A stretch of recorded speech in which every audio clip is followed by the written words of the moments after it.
لہذا آج مختصر سی گفتگو ہوگی خود ایام فاطمیہ کے بارے میں، تاکہ اس کی اہمیت کا اندازہ ہو، کیونکہ جتنی بہترین طریقے سے ایام فاطمیہ دنیا بھر میں پھیل رہا ہے تو دوسری جانب سے اتنی ہی شدت سے حملے بھی، اور حملے بھی دو طرح کے ہیں کہ جو ایک نرم طریقے کے نرم طریقے کے حملوں میں سے ایک حملے کی جانب ہم توجہ دلا دیتے ہیں کہ حضرت فاطمہ سلام اللہ علیہا کا تابوت کیوں اٹھایا جا رہا ہے؟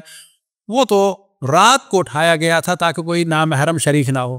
یہ حملہ آپ کو لگ رہا ہے کسی وہابی کا ہے، لیکن یہ حملہ اگر دیکھا جائے تو یہ بھی خطرہ جہالت کی وجہ سے ہے یا بہت ہی شاطر آدمی کی وجہ سے۔ تو پہلے اس کا جواب دے دیں کہ بی بی نے قطعاً ایسی کوئی وصیت نہیں کی تھی کہ میرے جنازے میں مرد نہ آئے یا نامحرم نہ آئے، یہ الگ موضوع۔ رات کو جنازہ اٹھانا تاکہ کوئی دیکھ نہ پائے، ایسی بھی کوئی وصیت نہیں تھی۔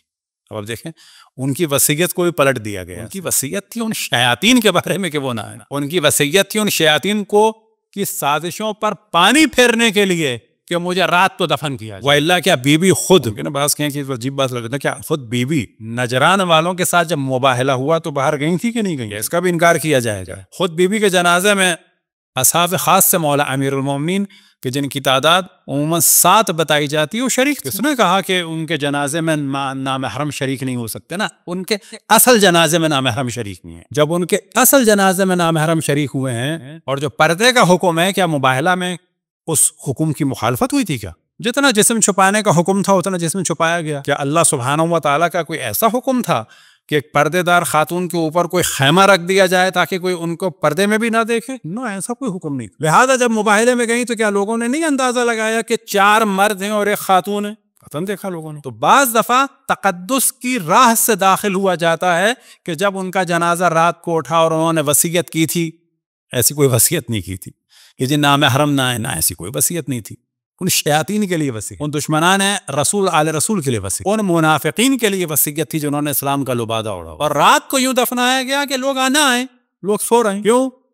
کہ وہی قاتلین ہی چاہتے تھے کہ جناب سیدہ کے جسم اثر میں نماز جنازہ پڑھ کے اپنے جرم پر پردہ ڈالیں، جو آج تک کوشش ہو رہی ہے کہ جی حضرت فاطمہ سلام اللہ علیہا کا نماز جنازہ کس نے پڑھایا؟ وہ لوگ کہتے ہیں جی ہمارے پہلے سیاسی خلیفہ نے پڑھایا۔ نہ، صحیح بخاری میں واضح ہے کہ وَلَمْ يُؤْذَنْ بِهَا أَبَا بَكْرَ، کہ ابو بکر کو آنے کی اجازت نہیں دی، یہ بخاری میں۔ وَصَلَّى عَلَيْهَا عَلِيٌّ، علی نے نماز جنازہ پڑھائی۔ اب آپ تصور کریں کہ بخاری میں موجود ہے جو قرآن کی بہن ہے، سسٹر، اب پتہ نہیں سسٹر واقعی ہے سسٹر ان لو ہے نہیں پتا، تو وہاں پر واضح ہے کہ جی نہیں پڑھائی نماز، اور یہ کوشش کر رہے ہیں کہ پڑھائی۔ اب اگر پڑھا دی جاتی تو کیا ہو؟ تو اب یہ ہم نے مثال کیوں دی کہ تقدس سے داخل ہو رہے ہیں لوگ کہ جی ان کے تو جنازے میں شرکت نہیں ہوئی۔ کیوں نہیں ہوئی؟ یہ والی وجہ، لہٰذا تابوت نہ نکلے، تابوت میں کوئی نامحرم نہ ہو۔ کہاں سے مسئلہ نکال؟ اس کے پیچھے راز کیا ہے؟ تقدس ہے تو بیجا تقدس، سازش ہے کہ بظاہر سازش ہے اس کی۔ جب تابوت نکلے گا تو کہاں نکلے گا؟ باہر نکلے گا، باہر نکلے گا لوگوں کو توجہ ہوگی۔ اچھا، جب باہر نکلے گا تو نامحرم بھی ہوں گے۔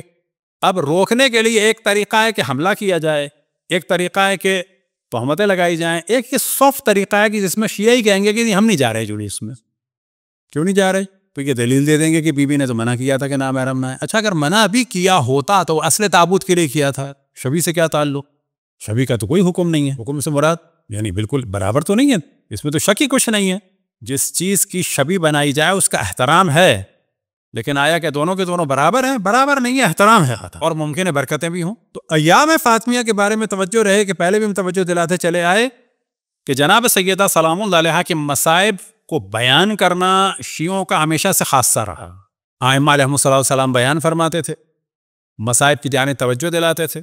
اسی طریقے سے روایات میں ہے کہ ائمہ فرماتے تھے کہ اپنے بچوں کو، خصوصاً امام جعفر صادق علیہ السلام، اپنے بچوں کو یاد کراؤ خطبہ حضرت فاطمہ سلام اللہ علیہا۔ تو عزاداری کا اصل ہدف ہے، یہ بار بار ہم نے شاید توجہ دلائی ہے، عزاداری کا اصل ہدف حتیٰ رونا بھی سیکنڈری ہے۔ اب کوئی نہ کہے کہ جی رونے کو منع کرنا، رونا سیکنڈری ہے۔ اصل عزاداری کا ہدف ہے کہ ائمہ کی مظلومیت کے کسی بھی پہلو کو زندہ رکھنا ہے، دنیا تک پہنچانا ہے کہ یہ مظلوم تھے، وہ فلاں لوگ ظالم تھے، اور ظالموں پر خدا کی لعنت ہو، اور ظالم خدا کا اور رسول کا نمائندہ نہیں ہو سکتا۔ اب یہ چیزیں تابوت کے ذریعے سے ہوں، علم کے ذریعے سے ہوں، ذوالجناح کے ذریعے سے ہوں، حضرت علی اصغر کے جھولے کے ذریعے سے ہوں، کسی چیز کے ذریعے سے بھی ہوں،